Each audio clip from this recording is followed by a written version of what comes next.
सल्लल्लाहु अलैहि वसल्लम। फरमान मुस्तफ़ा सल्लल्लाहु अलैहि वसल्लम जिसका मफ़हूम कुछ इस तरह है कि जो शख्स ऊपर एक मरतबा दुरूद पढ़ता है अल्लाह ताला उसको 10 दर्जात बुलंद फरमाता है। सल्लल्लाहु अलैहि वसल्लम। मेरे बच्चों, हमारा लेक्चर वेन डायग्राम पर पहले भी एक लेक्चर अल्हम्दुलिल्लाह था। अब जो लेक्चर लेकर आया हूँ वो है सेट्स के ऑपरेशन। सेट्स के ऊपर आपने अप्लाई करना है union, intersection, complement of sets, difference of sets. ये वाले ऑपरेशंस, ये वाले जो हैं मेथड आपने वेन डायग्राम के मुताबिक समझने हैं। वेन डायग्राम के मुताबिक हम कैसे इसको समझे। वेन डायग्राम क्या होता है? वेन डायग्राम एक डायग्राम है, रेक्टेंगुलर बॉक्स है। मुतारफ इसको किसने करवाया, किसने इंट्रोड्यूस करवाया? Very good, John when. John when ने इसको मुतारफ करवाया। यानी Venn diagrams were introduced by John when. किसने? और ये ब्रिटिश था, फिलोसफर था, बहुत बड़ा फिलोसफर, जिसने ये तरीका वेन डायग्राम का मुतारफ करवाया। तो वेन डायग्राम असल में सेट्स पर ही अप्लाई होता है। और सेट्स पर क्यों अप्लाई होता है? सेट का आपने यूनियन, इंटरसेक्शन फाइंड करना सीखा टेबुलर फॉर्म में, डिस्क्रिप्टिव फॉर्म में और सेट बिल्डर ग्रुपेशन फॉर्म में। वो तीन मेथड तो आपने समझे। यूनियन, उनके यूनियन फाइंड किया, इंटरसेक्शन फाइंड किया, डिफरेंस ऑफ सेट्स फाइंड किया, कॉम्प्लीमेंट ऑफ सेट्स फाइंड किया। आज हम वेन डायग्राम के मुताबिक ये वाली चीजें समझेंगे। तो वेन डायग्राम को समझने से पहले प्यारे बच्चों हमें ये है कि वेन डायग्राम के मुताबिक कैसे यूनियन फाइंड करें। वेन डायग्राम क्या चीज है? बच्चों को बड़ा तजस्सुस होता है कि क्या ये वेन डायग्राम है, वेन डायग्राम क्या है। इंशाल्लाह आज के लेक्चर में आपको बड़े आसान तरीके से ये समझाया जाएगा, आप इजीली इसको समझ लेंगे इंशाल्लाह। तो आइए वेन डायग्राम की तरफ चलते हैं कि सबसे पहले हमारा performing operation on sets through Venn diagrams के मुताबिक हमने इसको समझना है। वेन डायग्राम के लिए आपको एक रेक्टेंगुलर बॉक्स चाहिए जिसको आप यूनिवर्सल सेट बोलेंगे। क्या बोलेंगे? Universal set. हम वेन डायग्राम को पहले सबसे यूनियन फाइंड कर लेते हैं।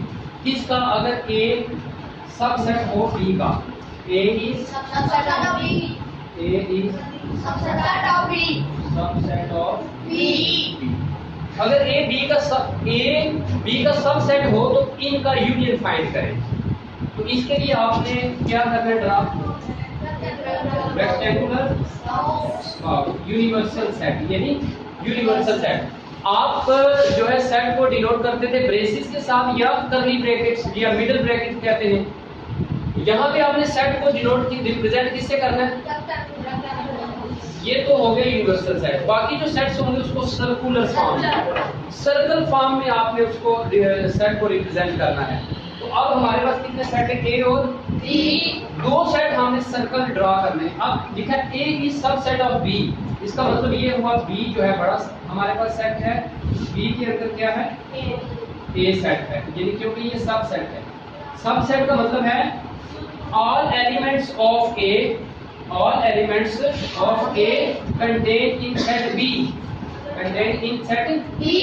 Then all elements of A are also the element of B, but at least one element of B does not contain in set A. यानी तमाम एलिमेंट्स A के B में मौजूद हो, मगर B का कोई ना कोई ऐसा एलिमेंट होगा जो शायद A में मौजूद ना हो। तो अब देखें A इसका सबसेट है तो A अंदर आ गया। तो ये वाले जो एलिमेंट्स हैं, ये वाला पोर्शन, ये इसका मतलब है A के वो एलिमेंट्स एक जैसे नहीं। अब हमने इसका क्या फाइंड करना है? A union B, A union B। तो हम शेडेड किसको करेंगे? ये A है और ये B। शेडेड किसको करेंगे? वो बेटा union B, combination of all elements. तो तमाम एलिमेंट्स को शेडेड करेंगे। हॉरिजॉन्टल लाइन ले सकते हैं आप, वर्टिकल लाइंस ले सकते हैं या फिर सलांट लाइंस। कौन सी लाइन? सलांट। ये वर्टिकल लाइंस हैं। आप शेडेड, अगर इस पोर्शन को शेडेड करना है, इस रीजन को आपने शेडेड करना है, वो आप हॉरिजॉन्टल लाइन से भी शेडेड कर सकते हैं, वर्टिकल लाइन से भी शेडेड कर सकते हैं और सलांट लाइन से भी शेडेड कर सकते हैं।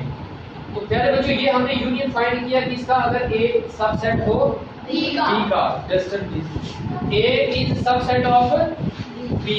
अब नेक्स्ट चलते हैं, हम यूनियन फाइंड करना चाहते हैं B is subset of A, B is subset of A.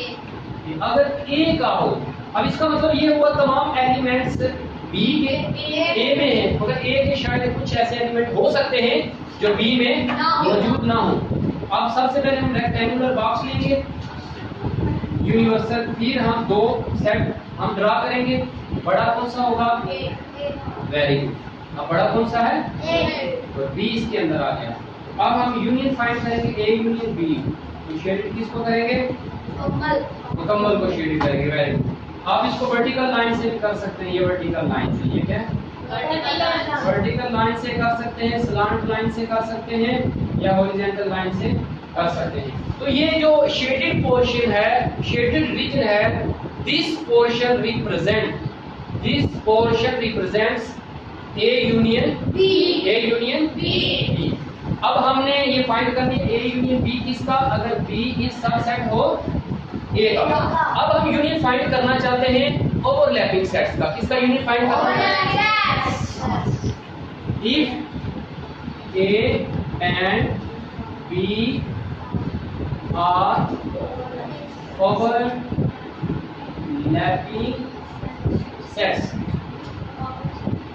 Then union क्या होगा, ए यूनियन बी होगा। उसके लिए हम क्या ड्रा करेंगे, रेक्टेंगुलर बॉक्स ले लेंगे, इसके अंदर ये यूनिवर्सल सेट है, दो सेट ड्रा करेंगे, इसके अंदर कौन कौन सा, अब ओवरलैपिंग है, ओवरलैपिंग का क्या डेफिनेशन है, कोई ना कोई एलिमेंट कॉमन हो। ओवरलैपिंग की डेफिनेशन आपने की हुई है मेरे बच्चों, क्या डेफिनेशन है, एट लीस्ट वन एलिमेंट, दो set which have at least one element common, जिनमें कम से कम एक एलिमेंट कॉमन हो, उनको हम क्या कहते हैं, इसका मतलब ओवरलैपिंग में हम दोनों सेट्स का कुछ हिस्सा, कुछ पोर्शन एक दूसरे के अंदर लिखेंगे, कुछ पोर्शन एक दूसरे के अंदर लिखेंगे। अब ए यूनियन बी फाइंड करना है, तो किसको शेड करेंगे, जी बेटा यूनियन, मुकम्मल को यूनियन में कितना करते हैं, मुकम्मल इसको शेड करते हैं। यूनियन मीन आंसर तमाम एलिमेंट से, ए बी के तमाम एलिमेंट से, ये आपके पास सेट ए है और ये बी। यूनियन का मतलब है तमाम एलिमेंट्स आंसर है, ये याद रखें हमेशा। ओवरलैपिंग में यूनियन जब फाइंड करेंगे तो सबको शेडेड करेंगे, इस जॉइंट में भी सबको शेडेड करेंगे। अब हमने कौन सा समझना है, यूनियन किस लिहाज से समझना है, डिसजॉइंट के लिहाज से। आप क्या समझेंगे, A and B are these joint sets, then union क्या होगा, A यूनियन B। कैसे इसको करेंगे, A यूनियन B होगा U। इसके लिए हम दो सेट लेंगे, ये एक सेट A और दूसरा अलग अलग क्यों लिए हमने, ये जॉइंट की डेफिनेशन ये है कि जिनमें कोई भी एलिमेंट कॉमन ना हो। अब हम इसका ए यूनियन बी फाइंड करेंगे, कितने को शेडिंग करेंगे, मुकम्मल को करेंगे, दोनों को, ये ए है और ये तमाम दोनों सेट्स को हम शेडिंग करेंगे। ये है ए यूनियन ये उन सेट्स का यूनियन हमने फाइंड किया है जो डिसजॉइंट है, जो अब हम चलते हैं प्यारे बच्चों, ये तो हमने यूनियन सीखा, हमने वेन डायग्राम के मुताबिक क्या सीखा, यानी वेन डायग्राम के जरिए हम यूनियन फाइंड किया। अब हम इंटरसेक्शन फाइंड करेंगे। हमने वेन डायग्राम के जरिए यूनियन फाइंड किया, सबसेट में यूनियन फाइंड किया, ओवरलैपिंग में यूनियन फाइंड किया, डिसजॉइंट में यूनियन फाइंड किया। अब हम चलते हैं इंटरसेक्शन की तरफ। तो इंटरसेक्शन में भी हम यही रूल अप्लाई करेंगे कि इंटरसेक्शन कैसे फाइंड किया जाए। अगर ए बी का सबसेट हो या बी ए का सबसेट हो तो कैसे इंटरसेक्शन फाइंड करेंगे, और अगर डिफरेंस हो तो कैसे फाइंड करेंगे, कॉम्प्लीमेंट ऑफ सेट हो तो कैसे फाइंड करेंगे। चलते हैं हम उसकी तरफ कि हम वो फाइंड कर लेते हैं। अब हम फाइंड करते हैं if A is subset of A अगर सबसेट है B का तो हम क्या फाइंड करना चाहते हैं? इंटरसेक्शन। क्या करना चाहते हैं? इसके लिए हम क्या ड्रा करेंगे? अब हम ले लेंगे यहाँ पे अंतर वैल्यू कौन सी आएगी? A की सबसेट में B बड़ा हो गया, A इसके अंदर आ जाएगा। अब शेडेड किसको करेंगे? Very good. किसको शेडेड करेंगे? A को शेडेड करेंगे। जो किसको शेडेड करेंगे हम? A को शेडेड करेंगे। क्यों A को शेडेड किया? A B के अंदर है, B A के अंदर तो नहीं है ना। A B के अंदर है, A की सबसेट ऑफ B। यूनियन में हमने क्या किया था? यूनियन में हमने दोनों को शेडेड किया था। यूनियन में हमने दोनों को शेडेड किया। अब हम लिखते हैं कि B is subset of B is subset of A। अब हम किसको शेडेड करेंगे? बड़ा कौन सा सेट हुआ? A बाहर आ जाएगा, B अंदर। आप किसको शेडेड करेंगे? Very good. आप किसको करेंगे? यानी अब इससे ये चीज शेडेड से जाहिर हो रही है, ये वाला पोर्शन A के अंदर है मगर ये वाला पोर्शन B के अंदर मौजूद है। ये है इंटरसेक्शन A एंड B। ये इंटरसेक्शन A एंड B का फाइंड होगा जब B is subset of A होगा तो शेडेड किसको करेंगे? B को करेंगे। अब हम लेते हैं ओवरलैपिंग। कौन सा लेते हैं? इंटरसेक्शन फाइंड करेंगे ओवरलैपिंग सेट। अगर दो सेट ओवरलैपिंग है, इसके लिए भी इसी तरह रेक्टेंगुलर बॉक्स ड्रा कर लें। ओवरलैपिंग में दोनों सेट का कुछ ना कुछ पोर्शन क्या होता है? एक दूसरे के अंदर होता है। ये A है और ये B। तो हम क्या फाइंड करना चाहते हैं? A intersection. हम किसको शेडेड करेंगे? ये वाला पोर्शन शेडेड करेंगे क्योंकि ये दोनों सेट्स के अंदर कॉमन है। ये वाला पोर्शन दोनों सेट्स के अंदर जो कॉमन है, तो ये ओवरलैपिंग सेट का हमने इंटरसेक्शन फाइंड किया। अब चलते हैं हम डिसजॉइंट का। डिसजॉइंट का हम इंटरसेक्शन फाइंड करना चाहते हैं। किसका? डिसजॉइंट सेट्स हैं जिनमें कोई भी एलिमेंट्स कॉमन ना हो। इसको शेडेड कर सकते हैं आप? नो, इसको शेडेड क्योंकि इसमें हम जो है इंटरसेक्शन में उस पोर्शन को शेडेड करते हैं जो कॉमन हो। इसमें कोई भी कॉमन नहीं है, इसमें हम शेडेड नहीं कर सकते। अब हम चलते हैं डिफरेंस। ओवरलैपिंग का डिफरेंस कैसे फाइंड किया जाता है? ओवरलैपिंग क्या है? ओवरलैपिंग सेट्स का कैसे डिफरेंस फाइंड किया जाएगा? डिफरेंस ऑफ ओवरलैपिंग सेट कैसे बच्चों फाइंड होगा इसका? ओवरलैपिंग मीन क्या है? बोले क्या है ओवरलैपिंग का मतलब? कम से कम एक एलिमेंट यानी कुछ ना कुछ हिस्सा इसमें कॉमन हो। अब ये हमारे पास सेट है A, तो ये क्या है? तो हम फाइंड करना चाहते हैं A माइनस वेन डायग्राम। चलो वेन डायग्राम के मुताबिक A माइनस B फाइंड करना चाहते हैं। अब A माइनस B का मतलब क्या है? ये वाला पोर्शन तो हो गया कॉमन। ये वाला जो पोर्शन A का है इसका मतलब है ये B के अंदर मौजूद नहीं है। तो हमने किसको शेडेड करना है?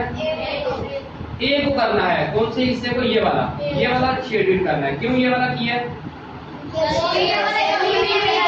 A का इतना पोर्शन जो है ये B के अंदर मौजूद नहीं है। तो ये वाला जो पोर्शन है ये क्या है? कॉमन।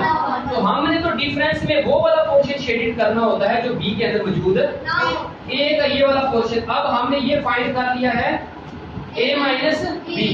अब हम फाइंड कर लेते हैं B माइनस A। क्या फाइंड करते हैं? फॉर एग्जाम्पल यहाँ A सेट है और यहाँ B है। अब हम कौन सा शेडेड करेंगे? हाँ, ये होगा B माइनस A। तो हम करेंगे कौन सा? ये वाला पोर्शन प्यारे बच्चों शेडेड करेंगे। आप कौन सा करेंगे? ये वेन डायग्राम। यहाँ पे हमने A को किया, यहाँ इसका मतलब B में से A निकालेंगे। तो ये वाला पोर्शन जो B का है वो A के अंदर मौजूद है। ये दो जो हमने फाइंड किए हैं A minus B, B minus A, किसमें किया है? ओवरलैपिंग। किसमें किया है? अगर डिसजॉइंट हो तो फिर डिसजॉइंट में कैसे फाइंड करेंगे? आप रेक्टेंगुलर बॉक्स ले लेंगे, फिर दो सेट लेंगे। तो डिसजॉइंट में दो सेट क्या करते हैं? इसमें कॉमन कोई भी एलिमेंट नहीं। इसको किसमें शेडेड करेंगे? A minus. इसको शेडेड करेंगे A को शेडेड करेंगे। ये क्यों है? डिसजॉइंट सेट है। ये कौन सा सेट है? ये कौन सा सेट है? डिसजॉइंट सेट यानी ये वाला पोर्शन ए का बी के अंदर मौजूद नहीं। अगर बी माइनस ए फाइंड करेंगे तो फिर किसको शेडिंग करेंगे? वेरी गुड, ये तो हो गया डिसजॉइंट सेट हो तो उसका डिफरेंस फाइंड करने का तरीका। अब चलते हैं कॉम्प्लीमेंट ऑफ सेट। अब क्या करेंगे? कॉम्प्लीमेंट ऑफ सेट कैसे फाइंड करेंगे ये देख लें। हम फाइंड करना चाहते हैं, ये है यूनिवर्सल सेट, ये हम ए का कॉम्प्लीमेंट सेट फाइंड करना चाहते हैं। कॉम्प्लीमेंट को डैश से भी जाहिर करते हैं या फिर सी से भी। कॉम्प्लीमेंट में ये है सेट ए, तो क्या इसका फार्मूला होता है u माइनस। आप बताओ कौन से किसको शेडिंग करेंगे? हाँ जी वेरी गुड, ये वाला बाहर वाला पोर्शन किसको करेंगे? ये वाले पोर्शन को हम शेडिंग करेंगे क्योंकि इसमें से हमने ए निकालना है, u में से यूनिवर्सल में से ए निकालना है। अब ए को नहीं करेंगे, हमारे पास वो पोर्शन ये वाला जो रीजन है ये रीजन आंसर होगा क्योंकि ए इसमें से निकाल दिया। शेडिड हम ए को करेंगे नहीं, तो ये वाला हमारा आंसर होगा। ये है बच्चों हमने कॉम्प्लीमेंट फाइंड किया। आप b का कॉम्प्लीमेंट फाइंड करेंगे तो फार्मूला क्या होगा? u minus b। c का कॉम्प्लीमेंट फाइंड करेंगे तो u minus c। Universal set में से c निकालेंगे तो ये वाला पोर्शन हम नहीं शेडिंग करेंगे, कौन सा करेंगे? ये जिसको हम कहते हैं a कॉम्प्लीमेंट। इस पोर्शन को हम क्या कह देंगे? a complement. प्यारे बच्चों ये हमारा आज का लेक्चर था वेन डायग्राम के बारे में। किसके बारे में लेक्चर था? वेन डायग्राम में हमने ऑपरेशन सेट्स के पढ़े। मैं उम्मीद करता हूं कि आज के टॉपिक की आपको समझ आ चुकी होगी। अल्लाह ताला से दुआ है कि जो आज हमने समझा इसको याद रख के आगे पहुंचाने की अल्लाह तौफीक अता फरमाए। आमीन। बिजाहिन नबी नबी सल्लल्लाहु तआला अलैहि वसल्लम।